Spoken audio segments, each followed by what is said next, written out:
பாரியதொரு எண்ணெய் கப்பல் மீது தாக்குதல் நடத்தப்பட்டிருப்பதாக தகவல்கள் வெளியாகி இருக்கின்றன.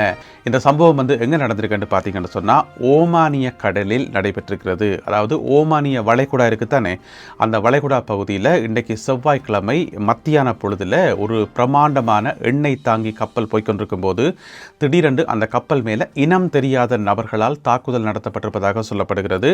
இந்த தாக்குதலில் அந்த கப்பலினுடைய முன்பக்கம் ஆனால் இடதுபுற பகுதி கடுமையாக சேதமடைந்திருப்பதாக சொல்லப்படுது.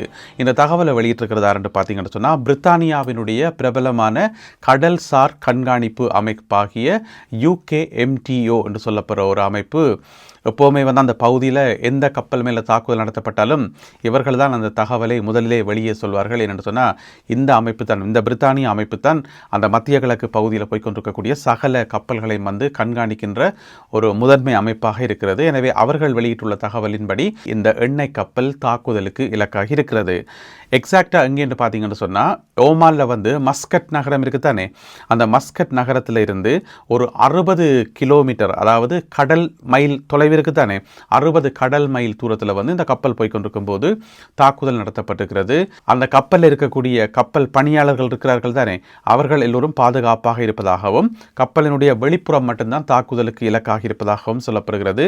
எனவே முதல் கட்டமாக வந்த தகவல்களின் அடிப்படையில் இந்த கப்பல் மீது நடத்தப்பட்ட இந்த தாக்குதல் அதாவது கப்பலை கவிழ்க்கிற அளவுக்கு அவ்வளவு மோசமான தாக்குதல் இல்லை, குறிப்பிட்ட சில பகுதி மட்டும் சேதமடைந்திருப்பதாக சொல்லப்படுகிறது. இருந்த போதிலும் கூட இந்த கப்பல் மீது தாக்குதலை நடத்தியவர்கள் யார் என்று சொல்லி இதுவரை அறிவிக்கப்படவில்லை.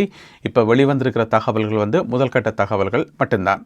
அதே வேளையில் ஈரானில் இருந்து சில முக்கியமான தகவல்கள் வெளியாகி இருக்கின்றன. இன்று அமெரிக்காவுக்கு சொந்தமான ட்ரோன் ஒன்றை தாங்கள் சுட்டு வீழ்த்தியிருப்பதாக ஈரானினுடைய இஸ்லாமிய புரட்சிகர காவல்படை அறிவித்திருக்கிறது. அதாவது அமெரிக்கா அதிகம் பாவிக்கின்ற MQ-9 ரீப்பர் என்று சொல்லப்படுற ஒரு வகையான ட்ரோன். இது உளவு நடவடிக்கைகளுக்காக அதிகம் பயன்படுத்தப்படுற ட்ரோன்.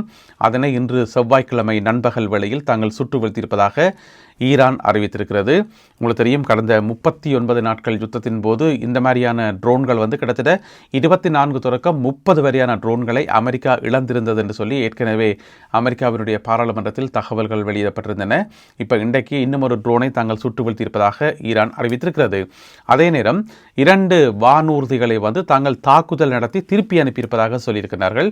அதில் முதலாவது ஒரு ட்ரோன் RQ-4 என்று சொல்லப்படுற ஒரு ட்ரோனை தாங்கள் தாக்குதல் நடத்தி, அதாவது அதை டைவர்ட் பண்ணினோம் என்று சொல்லி அவர்கள் அறிவித்திருக்கிறார்கள். அதே போல F-35 போர் விமானத்தின் மீதும் தாக்குதல் நடத்தப்பட்டு, அதாவது அந்த தாக்குதலை விமானம் சேதமடையலை, ஆனால் அந்த விமானத்தை நோக்கி தாக்குதல் நடத்தும் போது அது டைவர்ட் ஆகி வந்த அளவில் விட்டுட்டு திரும்பி போயிருந்தானே. எனவே அப்படியான ஒரு சம்பவம் இடம்பெற்றதாக ஈரான் தரப்பில் அறிவிக்கப்பட்டிருக்கிறது. உங்களுக்கு தெரியும், நேற்று திங்கட்கிழமை இரவு ஈரான் மீது கடும் தாக்குதலை அமெரிக்கா மேற்கொண்டிருந்தது. இந்த கடும் தாக்குதல் காரணமாக பேச்சுவார்த்தைகள் எல்லாம் மிகப்பெரிய கேள்விக்குறியுடன் அப்படியே போட்டபடியே அந்தந்த இடங்களில் அப்படியே கிடக்குது. இதுக்கிடையில் ஈரானினுடைய உயர்மட்ட குழுவினர் கட்டார் சென்றிருக்கின்றார்கள். இருந்த போதிலும் கூட பேச்சுவார்த்தையில் எந்த விதமான முன்னேற்றமும் இல்லை என்று சொல்லி அறிவிக்கப்பட்டிருக்கிறது. இந்த தாக்குதல்களுக்கு ஈரான் தன்னுடைய கடுமையான கண்டனங்களை வெளியிட்டிருக்கிறது. எனவே தாக்குதல் சம்பவத்தில் முதல்ல என்ன நடந்துக்கிட்டு பார்ப்போம். நேற்று பின்னேரம் ஒரு 6-6:30 மணி போல பிரித்தானிய நேரம் பார்த்தீங்கன்னு சொன்னால் ஒரு தகவல் வெளியாகி இருந்தது. இந்த மாதிரி பந்தர் அப்பாஸ் என்று சொல்லி மிகப்பெரிய துறைமுகம் இருக்குத்தானே ஈரானில், அந்த துறைமுகத்துக்கு அண்மித்த பகுதியில் சில வெடிச்சத்தங்கள் கேட்டதாக சொல்லப்பட்டது. பிறகு சிறிது நேரத்தில் அந்த வெடிச்சத்தம் அண்டர் கண்ட்ரோலுக்குள்ள வந்ததாக சொல்லப்பட்டது. என்ன நடந்ததுன்னு தெரியல. பிறகுதான் லேட்டாக தகவல் வந்தது என்று சொன்னால் அமெரிக்கா போயிட்டு தாக்குதல் நடத்தி இருக்கிறது. அதாவது அந்த ஏவுகணை தளங்கள் இருக்குத்தானே, அந்த ஏவுகணை தளங்கள் மேலேயும் அதே போல கடல்ல இருந்த சிறிய வகை படகுகள், அந்த படகுகள் கடல் கண்ணிவடிகளை பொருத்தி கொண்டிருந்தன என்று சொல்லி அமெரிக்க தரப்பில் சொல்லப்படுது. எனவே அதன் காரணமாகத்தான் தாங்கள் தாக்குதலை நடத்தினோம் என்று சொல்லி அறிவித்திருக்கிறார்கள்.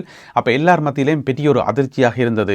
என்ன இந்த பேச்சுவார்த்தை எல்லாம் சரி, சமாதான ஒப்பந்தம் எல்லாம் வரப்போது, இந்த கையெழுத்து போடுறது மட்டும்தான் பாக்கி என்று சொல்லி எல்லாம் அறிவிக்கப்பட்டிருந்தது. டொனால்ட் ட்ரம்ப் அவர்கள் மிகப்பெரிய நம்பிக்கையோடு சொல்லி இந்த நாங்கள் ஒப்பந்தத்தை தான் நெருங்கி வந்துட்டோம் என்று சொல்லி இதுக்காக ஈரானிய அதிகாரிகள் கட்டாருக்கு போயிருக்கிறார்கள். எல்லாமே சுமூத்தா போய்கொண்டிருக்கும் போது திடீரென்று அமெரிக்கா தாக்குதல் நடத்தினது உலக மக்கள் மத்தியில் பெரிய ஒரு அதிர்ச்சியாக இருந்தது. அதை எப்படி தாக்குதல் நடத்த முடியும், அப்படி என்ன நடந்துட்டு சொல்லி இதுக்கு அமெரிக்கா சொன்ன காரணம் தான் அடுத்த ஒரு நகைச்சுவையாக மாறி இருக்கிறது. என்னென்று சொன்னால் செல்ஃப் டிஃபென்ஸ் என்று சொல்லி, அதாவது தற்பாதுகாப்பு தாக்குதல் என்று சொல்லி அவர்கள் சொல்லியிருக்கிறார்கள். இதுக்கு வந்து சமூக வலைத்தளங்கள் எல்லாம் பார்த்தீங்கன்னு சொன்னால் ஏராளமான கேலி கிண்டல் எல்லாம் போய் கொண்டிருக்குது. இப்போ அமெரிக்கா வந்து தன்னை தற்காத்து கொள்ளணும், செல்ஃப் டிஃபென்ஸ் என்ற என்ன அர்த்தம்? அமெரிக்கா மண்ணில் வந்து யாராவது போய் தாக்குதல் நடத்தினா அதுக்கு நடத்தப்படுற எதிர் தாக்குதல்லாம் செல்ஃப் டிஃபென்ஸ் என்ற கேட்டகரிக்குள்ளே வரும். அமெரிக்காவினுடைய எல்லையோர பகுதிகளில் யாராவது தாக்குதல் நடத்தினா இது வந்து அமெரிக்காவிலேருந்து 10,000 கிலோமீட்டருக்கு அங்கால இருக்கக்கூடிய ஈரானில் அமெரிக்காவுக்கு என்ன செல்ஃப் டிஃபென்ஸ் வேண்டி கிடக்குது என்று சொல்லி அமெரிக்காவையும் ஈரானையும் தொடுக்கிற மாதிரி ஒரு படமெல்லாம் போட்டு இப்போ நீங்கள் மேலே ஸ்க்ரீனில் பார்க்குறீங்க. இந்த மாதிரியான படங்கள் வந்து சமூக வலைத்தளங்கள் வந்து பரப்பப்படுது. இதுக்கு பேர் தான் செல்ஃப் டிஃபென்ஸாக? கேள்விப்பட்டதே இல்லையே, புதுசாக இருக்கே என்று சொல்லி இப்போ சமூக வலைத்தளங்களை வந்து ஒரு கேலியும் கிண்டலுமா போய்கொண்டிருக்குது. என்ன பிரச்சனைன்னு சொன்னால் இப்போ ஈரானுக்கு பக்கத்தில் கொண்ட படையை நிறுத்தி வச்சுக்கிறது யார்? அமெரிக்கா தானே. தன்னுடைய கப்பல்களை கொண்ட நிறுத்தி வச்சு கிடக்குது. அப்புறம் அதுக்கு ஒரு அச்சுறுத்தல் வரும்போது அது எப்படி செல்ஃப் டிஃபென்ஸுக்குள்ளே வரும்? கப்பலை கொண்டு கிட்ட போகைக்குள்ளே வந்து அது வந்து ஒஃபென்சிவ் அண்டு, அதாவது வலிந்த தாக்குதல் என்ற கேட்டகரிக்கு வந்துடும் ஏற்கனவே. அப்படி இருக்கும்போது இப்போ என்ன செல்ஃப் டிஃபென்ஸ் வேண்டி கிடக்குன்னு சொல்லி மாறி மாறி விவாதங்கள் போய்கொண்டிருக்குது. இருந்தாலும் இந்த தாக்குதலுக்கு அமெரிக்கா வச்ச பேர் வந்து செல்ஃப் டிஃபென்ஸ் தாக்குதல் என்று சொல்லி, அதனால் இப்போ பேச்சுவார்த்தைகள் வந்து இனி எப்போ நடக்க வேண்டிய தெரியாது. கால வரையறை அற்ற முறையில் வந்து அப்படியே கைவிடப்பட்டிருப்பதாக சொல்லப்படுது. இருந்தாலும் அமெரிக்காவினுடைய தூதுவர் மார்க்கோ ரூபியோ இருக்கிறது தானே, அவர் வந்து ஊடகங்களில் சொல்லியிருக்கார் இன்னும் ஒரு கொஞ்ச நாள் செல்லும், ஆனால் எப்படியும் ஒப்பந்தம் பெறும், ஆனால் கொஞ்ச நாள் செல்லும் என்று சொல்லியிருக்கார். நேற்று இருந்த சிச்சுவேஷனை பார்த்தா, நேற்று இந்த தாக்குதல் நடக்காக்கு முதல் இருந்த அந்த சிச்சுவேஷனை பார்த்தா ஏதோ ஒப்பந்தம் வந்து இன்றைக்கே கைச்சாத்திரப்படும் என்று சொல்லி அந்த மாதிரி ஒரு நம்பிக்கை ஒன்று இருந்தது. ஏன்னு சொன்னால் ரெண்டு தரப்புமே வந்து அவ்வளவு நம்பிக்கையான கருத்துக்களை வந்து சொல்லியிருந்தார்கள். இதைத்தான் தமிழில் ஒரு பழமொழி சொல்கிறது, வெண்ணெய் திரண்டு வரும்போது தாலியை உடைக்கிறேன்னு சொல்லி.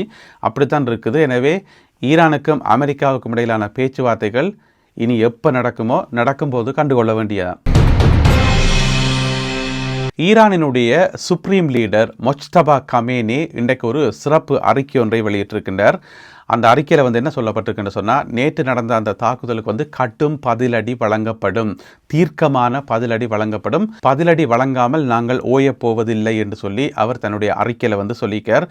அது மட்டும் இல்லாமல் இனிமேலும் மத்திய கிழக்கு நாடுகள் இருக்குத்தானே, மத்திய கிழக்கு நாடுகள் அமெரிக்க இராணுவத்துக்கான புகலிடம் கிடையாது, அதை வந்து ஒரு கேடயமாக அமெரிக்க தளங்கள் பயன்படுத்த முடியாது என்று சொல்லி ஒரு வசனம் சொல்லியிருக்கார். இனி மத்திய கிழக்கு நாடுகளையும் பார்த்து பாராமல் அடிப்போம் என்று சொல்றதா, அல்லது மத்திய கிழக்கிலிருந்து முற்றுமுழுதாக அமெரிக்க இராணுவத்தினர் வெளியேறும் வரை எந்த ஒரு ஒப்பந்தமும் கைச்சாத்திடப்படாது, அல்லது இந்த பிரச்சனைக்கு ஒரு தீர்வு வராது என்று சொல்லி அதை சொல்ல வராருன்னு தெரியல.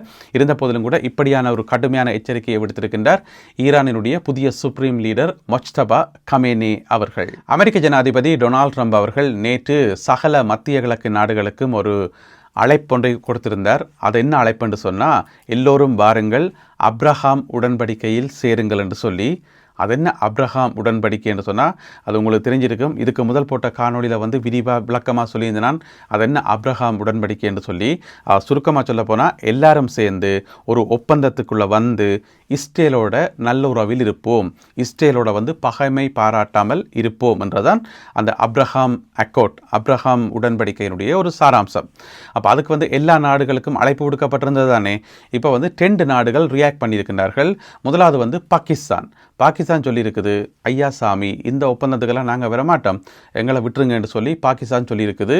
அதோட இஸ்ரேலுடனான உறவை வந்து நார்மலைஸ் பண்ணுறதுக்கு, அதை ஒரு சாதாரண விஷயமாக எடுத்துக்கொள்கிறதுக்கு நாங்கள் தயாராக இல்லை என்று சொல்லி பாகிஸ்தான் தரப்பில் வந்து அறிவிக்கப்பட்டிருக்கிறது. அதனுடைய அர்த்தம் என்னென்னு சொன்னால், இஸ்ரேலோட வந்து எங்களுக்கு ஒட்டுமில்லை உறவும் இல்லை, இருக்கிற மாதிரி அப்படியே இருப்பமே தவிர ஒட்டுமில்லை உறவும் இல்லை, பாகிஸ்தான் அறிவித்திருக்கிறது. அதே போல் இன்னும் ஒரு முக்கியமான நாடு கட்டார் என்ன சொல்லியிருக்கிறார்கள் சொன்னால், இந்த அப்ரஹாம் அக்கோர்ட்டில் வந்து நாங்கள் சைன் வைக்க போகிறதும் இல்லை, அதுக்கு உள்ளே வர போகிறதும் இல்லை, இது எங்களுக்கு தேவையும் இல்லை என்று சொல்லி கட்டார் மறுப்பு தெரிவித்திருக்கிறது. எனவே இப்போதைக்கு 2 நாடுகள் பாகிஸ்தானும் கட்டாரும் தங்களுடைய மறுப்பை வெளியிட்டிருக்கின்றார்கள். இனி சவுதி அரேபியா இருக்குது, குவைத் இருக்குது, எகிப்து இருக்குது, ஓமான் இருக்குது, இந்த மாதிரி நிறைய நாடுகள் இருக்குது. அவர்களிடமிருந்து பதில்கள் எதிர்பார்க்கப்படுகின்றன. மேற்கு ஈரானிலிருந்து ஒரு முக்கியமான செய்தி ஒன்று கிடைத்திருக்கிறது. மேற்கு ஈரானில் இருக்கக்கூடிய லொரஸ்டன் என்று சொல்லப்படுற ஒரு மாநிலம், அங்கே இருக்கக்கூடிய ஒரு நகரத்தில் பார்த்தீங்கன்னு சொன்னால் பங்கபஸ்ட குண்டு ஒன்று மீட்கப்பட்டிருக்கிறது. அதாவது 1000 இராத்தல் எடை கொண்ட பங்கபஸ்ட குண்டு ஒன்று அமெரிக்கா போட்டிருக்குது. ஆனால் என்ன பிரச்சனைன்னு சொன்னால், அது மண்ணுக்குள்ளே புதஞ்சிருந்ததை தவிர வெடிக்கலை. எனவே வெடிக்காத நிலையில் இருந்த 1000 இராத்தல் எடை கொண்ட இந்த பங்கபஸ்ட குண்டை வந்து இஸ்லாமிய புரட்சிகர காவல் படையினுடைய அந்த குண்டு செயலிழக்க வைக்கும் பிரிவிரிப்பினர் தானே, அவையில் வந்து இன்றைக்கு வந்து மீட்டெடுத்து வெளியில் எடுத்துக்கிறார்கள். என்ன பிரச்சனைன்னு சொன்னால், அந்த குண்டு விழுந்த இடம் வந்து ஒரு ஹாஸ்பிட்டலுக்கு பக்கத்துலையா. அப்போ எல்லாருக்கும் தெரியும், ஹாஸ்பிட்டலுக்கு பக்கத்தில் குண்டு வந்து புதஞ்சு கிடக்குது, எந்த நேரம் வெடிச்சு தள்ளுதோன்னு தெரியாது தானே. அதனால அந்த ஹாஸ்பிட்டலை வந்து விழாகால மூடி கிடந்துதான். அங்கே பக்கம் ஒரு தரமே போறையில் களத்திலிருந்து மேலதிக தகவல்கள் கிடைக்கின்ற போது அவற்றையெல்லாம் தொகுத்து கொண்டு இன்னும் ஒரு காணொளியில் உங்களை நான் சந்திக்கின்றேன். அடுத்து வரப்போகிறது சண்டையா, சமாதானமா, ஒப்பந்தமா அல்லது மோதலான்னு சொல்லி ஒன்றுமே தெரியாது. எது வருதோ அதை நாங்கள் பார்க்க வேண்டியதுதான். எனவே மேலதிக தகவல்களுக்காக காத்திருப்போம். மீண்டும் சந்திப்போம் உறவுகளே. நன்றி, வணக்கம்.